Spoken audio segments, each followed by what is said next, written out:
Hello everyone, I am नवीन कुमार और यहाँ पर एक कंपनी है जो कि सेल्स सर्विस के अंदर में काम करती है, डीलरशिप में काम करती है, अपने शोरूम बनाती है, रिटेलिंग में काम करती है। शोरूम्स के थ्रू जो जो दूसरे जो कंपनियां हैं उनके जो प्रोडक्ट्स होते हैं, टू व्हीलर्स, थ्री व्हीलर्स वगैरह, ये बेचने का काम करती है। बेसिकली टू व्हीलर में ज़्यादा काम करती है। तो ऐसी एक कंपनी जो कि बैंगलोर एरिया के अंदर में ही मेनली काम करने वाली है कंपनी, जिसका नाम है Amba auto sales and services. इसका आईपीओ आ रहा है। इसका जो आईपीओ है 27 अप्रैल से 29 अप्रैल को खुलने की यहाँ पर बात चल रही है और यहाँ पे 135 का इन्होंने प्राइस रखा है अपने एक शेयर का। लगभग 65 सीआर ये कंपनी उठाना चाह रही है और सारे के सारे पैसे कंपनी के पास में ही जा रहे हैं। प्रमोटर्स यहाँ पर अपना स्टेक सेल नहीं कर रहे हैं। नेक्स्ट यहाँ पर देखने को मिल रहा है कि जो कंपनी की वैल्यू लगाई जा रही है इस आईपीओ के अंदर में, वो लगभग 250 करोड़, लगभग 240 करोड़ के आसपास में लगाई जा रही है। 250 240 करोड़। राइट। नेक्स्ट यहाँ पर देखने को मिल रहा है कि कंपनी के जो प्रमोटर्स हैं उनके पास में आफ्टर दी आईपीओ जो स्टेक रह जाने वाला है वो लगभग 72% के आसपास में रह जाने वाला है। That is okay in nice thing कि अच्छा खासा स्टेक उनके पास में रहने वाला है after the IPO, because before the IPO 96% के आसपास में, आफ्टर दी आईपीओ 72% के आसपास में रहने की उम्मीद है। नेक्स्ट यहाँ पर देखने को मिल रहा है कि कंपनी बेसिकली करती क्या है। तो यहाँ पर आप सब लोग पढ़ सकते हैं कि कंपनी जो टू व्हीलर सेगमेंट है, थ्री व्हीलर सेगमेंट है, उनके जो प्रोडक्ट्स हैं उनको शोरूम्स के थ्रू बेचती है। साथ में ही कंज्यूमर इलेक्ट्रॉनिक आइटम्स भी बेचने का काम करते हैं, जैसे TV, air conditioner, refrigeration, washing machine, ये सब भी। दोनों का कोई भी मतलब एक लिंक नहीं बैठ रहा है कि एक जो दूसरे जो घर में काम आते हैं, जो मतलब ट्रेवलिंग के काम में नहीं आते हैं, जो घरेलू आइटम्स हैं उनको ही बेचती है, और साथ में जो टू व्हीलर्स हैं जो कि ट्रेवलिंग में काम आते हैं उनको। तो दोनों का आपस में कोई लिंक नहीं है, बट स्टिल कंपनी बेचती है। तो आई थिंक ये थोड़ा सा अगेन जम्बल्ड अप है, बिजनेस थोड़ा जम्बल्ड अप है। कंपनी को आई थिंक खुद को समझ में नहीं आ रहा है कि करूँ क्या, फैलाऊं किधर अपने पैर, हाथ पैर। तो यहाँ पर अगेन थोड़ा सा नेगेटिविटी आपको नजर आ गई होगी पहली चीज तो। हाँ, एक कंपनी दोनों काम कर सकती है, बट एक दो सब्सिडरीज अलग अलग बना करके करे तो ज़्यादा बेटर ऑप्शन होता है। बाकी कंपनी एक में ही सब कुछ मिक्स कर दे तो वो थोड़ा सा एक अगेन गुपचुप हो जाता है पूरा काम।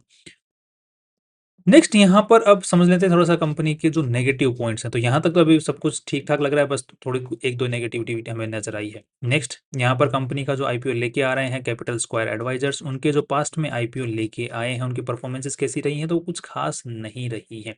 लिस्टिंग डे को जो आईपीओज़ हैं वो नेगेटिव में क्लोज़ भी हुए हैं। 2025 के अगर आईपीओज़ की लिस्ट को अगर चेक करने की कोशिश करते हैं तो यहाँ पे कुछ नहीं, दैट मीन्स कि ये ज़्यादा पुराने नहीं हैं जो लीड मैनेजर हैं इस कंपनी के। तो ज़्यादा से ज़्यादा वैल्यू जो क्लाइंट को खुश करने की यहाँ पे कोशिश की जाएगी, ऐसा नज़र आ रहा है। दैट मीन्स कि जो इन्वेस्टर हैं उनके लिए यहाँ पर आईपीओ के अंदर में कुछ बेनिफिट्स छोड़ने के ज़ीरो चांसेस यहाँ पर नज़र आ रहे हैं। नेक्स्ट अब यहाँ पे कुछ हमें लॉन्ग टर्म या शॉर्ट टर्म में कुछ बेनिफिट्स यहाँ पर देखने को मिल सकते हैं। राइट। तो उसके लिए हमें थोड़ा देखना पड़ेगा कि कंपनी जो पैसे उठा रही है उनका करने क्या वाली है। तो यहाँ पे देखने को मिल रहा है कि एक नया शोरूम और जो ऑलरेडी जो एग्जिस्टिंग शोरूम है उनको रेनोवेट करने में काम में लेने वाले पैसे। दूसरा 39 करोड़, दैट मीन्स की और 39 crore rupees worth of shares को जो कंपनी और नया माल खरीदने में, वर्किंग कैपिटल में, जो कंपनी की सैलरी वगैरह पे करने में, जो थोड़ी बहुत शॉर्ट टर्म की उधारी है, ट्रेड्स पेएबल है, उनको पे करने में, तो दैट मीन्स बिजनेस को चलाने में कंपनी काम में लेने वाली है, जो कि कंपनी अपना फैलाने में काम में नहीं ज़्यादा काम में नहीं लेने वाली है। दैट मीन्स की जो ऑलरेडी एग्जिस्टिंग बिजनेस है और जो नया शोरूम खोल रहे हैं उसमें थोड़ा सा जो बिजनेस बढ़ेगा उसमें काम में लेगी। दैट इज़ अगेन फाइन, कोई दिक्कत नहीं है यहाँ तक। कंपनी के ऊपर में कोई केस वेस की अगर हम लोग बात करते हैं तो यहाँ पर कंटिजेंट लायबिलिटी काफ़ी अच्छी खासी नज़र आ रही है। लगभग यहाँ पर कितने वाले 6 करोड़ रुपए की कंटिजेंट लायबिलिटी नज़र आ रही है। तो यहाँ पर कुछ कंटिजेंट लायबिलिटी का ज़्यादा इश्यू यहाँ पर नज़र नहीं आ रहा है कि ये मतलब ये जो लायबिलिटी है वो अराइज हो सकती है फ्यूचर के अंदर में, नियर फ्यूचर के अंदर में। बट क्या कि बैंक गारंटी वगैरह ये सब कुछ जो होता है ना, ये कंपनी को सब कुछ बताना ज़रूरी है। राइट, कि फ्यूचर में हो सकती है, बैंक गारंटी एक लायबिलिटी मानती है, तो कंटिजेंट लायबिलिटी के अंडर में आता है। नेक्स्ट कंपनी पे कोई केस वेस यहाँ पर नजर आ रहे हैं तो यस, यहाँ पर टैक्स से रिलेटेड जरूर 8 केसेस नजर आ रहे हैं। बाकी मेटेरियल सिविल लिटिगेशन भी नजर आ रहे हैं, बट कुछ खास यहाँ पर इफेक्ट होता हुआ नहीं दिख रहा है। दैट इज अगेन नाइस, कोई ज्यादा वहाँ पे भी दिक्कत नहीं नजर आ रही है। That is again okay, nice. And अब थोड़ा सा देख लेते हैं कि कंपनी में मेन नेगेटिव चीज नजर क्या आई। बेसिकली देखा जाए तो ये 2005 की खुली कंपनी, जैसे कि हम लोग यहाँ पर ऑलरेडी देख सकते हैं। दैट मीन्स कि काफी लॉन्ग टर्म इनका अभी तक चलता हुआ आ रहा है। यहाँ पर आप बिज़नेस को और भी बेटर तरीके से समझ पाएँगे, किस तरीके से कंपनी कौन से साल में कौन से नए शोरूम्स खोलती गई है और यहाँ तक पहुँची है। तो यहाँ पर कंपनी जो टाई अप करती है, बजाज के साथ में करती है, एलजी वालों के साथ में करती है, तो उनका ही मुझे लग रहा है कि पर्टिकुलरली एक शोरूम खुलता है, जो कि जैसे अभी एलजी का खोल रही है, तो एलजी को ही डेडिकेटेड शोरूम रहेगा। बजाज के लिए खोल रही है, तो बजाज से डेडिकेटेड रहेगा। जैसे हम यूजुअली देखते हैं, जो कि फोफो मॉडल होता है, यूजुअली कंपनियों को फोफो मॉडल काफ़ी अच्छा पसंद आता है, जिसमें फ्रेंचाइजी ओन्ड, तो ये एज ए फ्रेंचाइजी काम करती हैं इन कंपनियों के लिए। फ्रेंचाइजी ओन्ड, फ्रेंचाइजी ऑपरेटेड, और बीच में इनको कमीशन मिलता है, तो उस तरीके से बेसिकली ये कंपनी मुझे काम करती हुई नज़र आ रही है। That is a nice thing. बस यहाँ पर कुछ नेगेटिविटी आपको स्टिल नज़र है, बट काफ़ी लॉन्गर टर्म से ये चलती हुई आज के दिन आ रही है, और 2023 में इनका जो रेवेन्यू है वो 100 सीआर के आसपास में, साल का 100 सीआर तक के आसपास में पहुँचा है 2023 के अंदर में। 2024 के अंदर में लगभग 1 साल बाद में 200 सीआर पे पहुँच जाता है। तो that is kind of thing जो कि नेगेटिव वाइब देता है कि इतना कुछ ज़्यादा यहाँ पर फैलाव नहीं हुआ, बट अचानक से आईपीओ लाने वाले या उससे 10-1 साल पहले लगभग ऐसा क्या हो गया कि 100 सीआर से सीधा 200 सीआर पे पहुंच गया बिजनेस, और उससे 20 साल पहले में 100 सीआर तक बिजनेस पहुंचा। ये थोड़ा सा समझ में नहीं कि 1 साल में अचानक से और 20 साल में 100 सीआर, तो यार डबल भी हो तो इतनी जल्दी स्पीड में, तो वो थोड़ा सा समझने में थोड़ा सा दिक्कत नजर आ रहा है कि तो ये जो नंबर्स हैं उनको पुश करने का यहाँ पर कोशिश किया गया है, ऐसा नजर आ रहा है।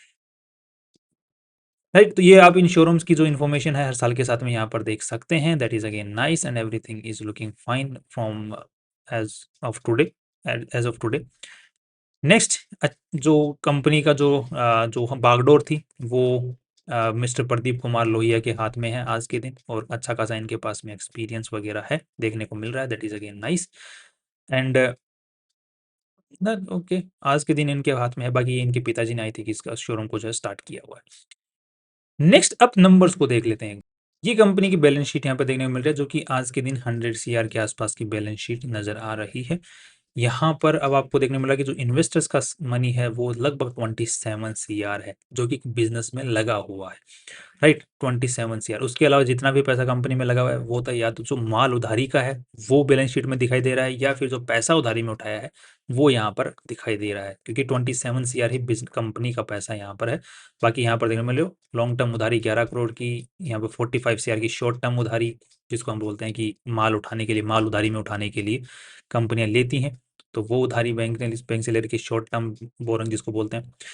अब ये जो पैसा ये पड़ा किस फॉर्म में है, ये तो हो गया कि कहाँ से जुगाड़ा हुआ है पैसा। राइट, ये तो ऊपर वाला तो हो गया कमा कमा के जो इकट्ठा किया है वो वाला। बाकी ये उधारी वाला पैसा, और ये जो उधारी में माल उठा रखा है वो वाला पैसा, उधारी में माल, अब ये पैसा किस फॉर्म में पड़ा हुआ है। यहाँ पे देखने को मिला 48 सीआर का तो इनके पास माल पड़ा हुआ है। दैट मीन्स कि जो इलेक्ट्रॉनिक आइटम्स हैं, जो टू व्हीलर्स हैं, थ्री व्हीलर्स हैं, उस फॉर्म में यहाँ पर पड़ा हुआ है। 23 सीआर वर्थ ऑफ जो पैसा है वो उधारी पड़ी हुई है। दैट मीन्स कि इन्होंने माल उधारी में दिया हुआ है।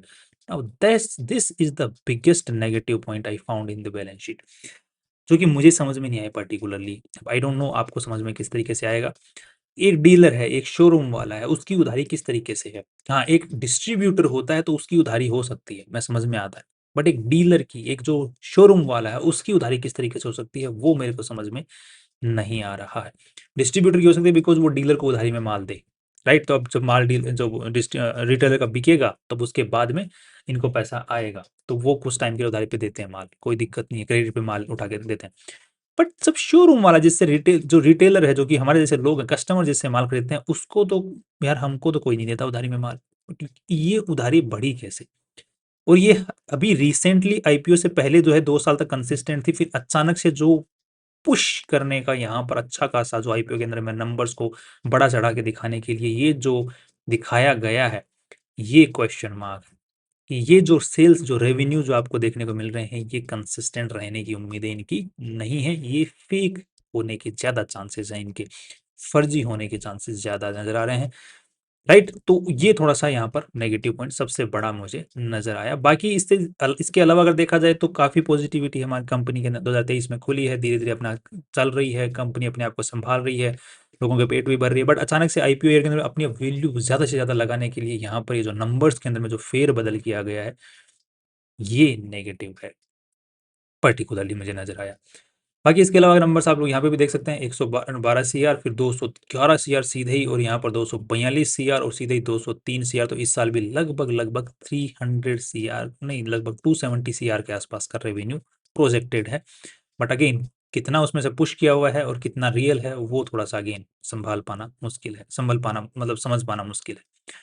नंबर्स को अगर देख देते हैं, जबकि कैश फ्लो कि कैश आ रहा है या नहीं आ रहा है अच्छे से, तो यहाँ पर कैश के जो नंबर्स हैं यहाँ पर आप लोगों को देखने को मिलेंगे। 23 लैक्स जो है नेगेटिव में थे, फिर यहाँ पे 2.83 लैक्स नेगेटिव में, यहाँ पर 7 लाख करोड़ नेगेटिव में, यहाँ पर 6 करोड़ पॉजिटिव में, बिकॉज इस बार जो है कंपनी की अच्छी यहाँ पर नेट प्रॉफिट हुई है और उधारी भी ज़्यादा कुछ खास रही नहीं है पिछले 9 महीनों के अंदर में। तो ये थोड़े से नंबर जरूर कन्विंसिंग लग रहे हैं 9 महीनों वाले, बट उससे पहले जो पुश की गई है सेल्स के अंदर में, वो कन्विंसिंग नंबर नहीं नजर आ रहे हैं। तो अब ये यहाँ पर जो झोल है, इस वजह से जो मुझे नजर आया कि क्यों किया गया है, क्यों बनाया गया है ये, ताकि वैल्यू ज़्यादा से ज़्यादा लगाई जा सके। यूजुअली क्या होता है, कंपटीशन जो मार्केट किस तरीके से कंपनी को किस पैरामीटर पे वैल्यू देता है, तो वो जो पैरामीटर है जिसके वैल्यू पे मार्केट वैल्यू देता है, उस पैरामीटर को बढ़ा दो। उस पैरामीटर को बढ़ाने के तरीके कौन से होते हैं, जैसे आप मान के चलो कि पी रेशियो के बेसिस पे मार्केट वैल्यू दे रहा है, तो पी रेशियो मतलब अर्निंग दिखा दो। अर्निंग किस तरीके से दिखा दो कि माल उधारी में बेच दो, माल उधारी में दिखा दो तो बैलेंस शीट के साइज भी अच्छी खासी बढ़ जाएगी, वहाँ पे भी अच्छी पॉजिटिविटी आ जाएगी। माल उधारी में उठ गया तो मतलब नेट प्रॉफिट आप दिखा सकते हो, नेट प्रॉफिट से पी रेशियो भी अच्छा बन जाएगा। बट अल्टीमेटली वो सस्टेनेबल नहीं है, बिकॉज बिजनेस के हिसाब से वो नॉर्मल ग्रोथ में नहीं आ रहा है, तो वो अल्टीमेटली वापस नेगेटिव में आता है वो आने वाले टाइम में। बट एक बार तो वैल्यू बन गई अच्छी खासी, जो मार्केट से पैसा उठाना था वो तो अच्छा खासा पैसा उठा लिया, अब तो नुकसान होगा वो तो इन्वेस्टर का होगा, क्योंकि पैसा लगाएंगे उस वैल्यू पे, वो यहाँ पर नेगेटिव है। सो अगर कंपैरिजन भी करना चाहें तो आप कंपैरिजन भी करके देख सकते हैं। जैसे यहाँ पर पॉपुलर वाले हैं, पॉपुलर व्हीकल सर्विसेज, दो ये कंपैरिजन जो है एप्पल टू एप्पल नहीं है, ये थोड़ा सा जो आई वॉश कंपैरिजन है जो इन्होंने यहाँ पर दिया है, जो कि अलग अलग टाइप की, अलग अलग कैटेगरी की, अलग अलग साइजेस की जिनका कंपैरिजन है, वो एक डिफरेंट ही कैटेगरी की जो कंपनियां उनके साथ में है, राइट। जिनके प्रोडक्ट सेम से हो सकते हैं, जैसे टू व्हीलर के यहाँ पे बाइक वो है, बट ये खुद के प्रोडक्ट बेचती है। रिसोर्सफुल जो यहाँ पे कंपनी है, इसका मैंने एक अलग से आईपीओ वीडियो बनाया था जिसमें इसकी नेगेटिविटी की मैंने बातें की थी, आप लोग पास्ट में जाके चेक कर सकते हैं। 1.5 साल पहले कंपनी का आईपीओ था तब बनाए थे, because at that time I used to make every companies IPO videos. But अभी मैंने बंद कर दिया वो, बिकॉज बहुत ही कचरा कंपनियाँ आ रही हैं। सो राइट, तो अब फाइनल व्यू जो है इस कंपनी के बारे में, यहाँ पर जो अब फाइनल व्यू जो बन रहा है, पी रेशियो एक बार देख लेते हैं। पी रेशियो तो बनाना बेटर ऑप्शन नहीं है, बट स्टिल आपकी एक जो कहते हैं ना कि पी रेशियो बता ही दो, तो यहाँ पर जो पी रेशियो है वो लगभग मेरे को मार्जिन ऑफ सेफ्टी को यूज करके अगर देख सकते हैं तो वो 10 CR के आसपास में हम लोग लेके चल सकते हैं। 10 CR के हिसाब से अगर देखा जाए तो कंपनी ने जो अपनी वैल्यू लगाई है वो 250 CR के आसपास में, तो 25 का आसपास का पी रेशियो निकल के आता है। जिसको कंपेयर करते हैं तो यहाँ पर बाइक वो ग्रीन टेक, इसमें भी मेरा कोई आज के दिन अच्छा व्यू नहीं है फ्यूचर को लेके, इसके अंदर में भी आज के दिन अच्छा व्यू नहीं है फ्यूचर को लेकर के, इसके अंदर में भी नहीं है। तो कंपैरिजन किसके साथ करें, कंपैरिजन करने के लिए नहीं, बट बाकी 25 का जो पी रेशियो है अच्छी ग्रोथ वाली कंपनियों के लिए अच्छा माना जाता है, बट यहाँ पर नेगेटिविटी है तो अच्छा नहीं।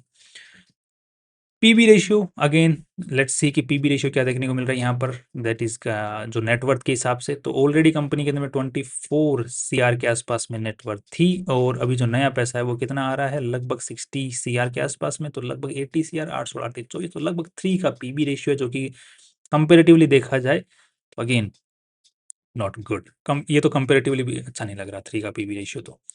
सो that is again a negative point again and again. So there are business wise अगर देखा जाए नॉर्मल ग्रोथ में अगर ये चलता और नंबर्स को हाइप करने की कोशिश ये नहीं करते तो बहुत अच्छा बिजनेस नजर आ रहा था मुझे, बट वैल्यू बहुत कम लगती है उसमें। तो उसके हिसाब से अगर देखा जाए तो इस बिजनेस की जो वैल्यू हो सकती है, लग सकती है, वो 70 से 80 करोड़ के आसपास में लग सकती है, बट ना कि 200 150 करोड़ के आसपास में। ये जो 250 करोड़ की 70 80 करोड़ रुपए वाले बिजनेस को जो 250 करोड़ की वैल्यू लगाने के लिए अंदर जो नंबर्स में जो खेला गया ना, वहां दिक्कत है। तो हाइप्ड है। तो लॉन्ग टर्म का अभी व्यू बनाना ठीक नहीं है, शॉर्ट टर्म का भी अभी व्यू बनाना ठीक नहीं है, और लिस्टिंग गेन की ज़्यादा उम्मीदें यहाँ पर नज़र भी नहीं आ रही हैं। सो अब फाइनल आपको क्या कर सकते हैं, ये this was just a small review from my side, मैं गलत भी हो सकता हूँ, सही भी हो सकता हूँ। बाकी आपको अपना जो व्यू बनाना है वो इस तरीके से सोच के भी बना सकते हैं। बाकी आपको जो भी अपना फाइनल डिसीजन बनाना है फाइनेंशियल एनालिसिस पूछ के और रिसर्च करने के बाद में ही बनाना है। That's all, see you tomorrow.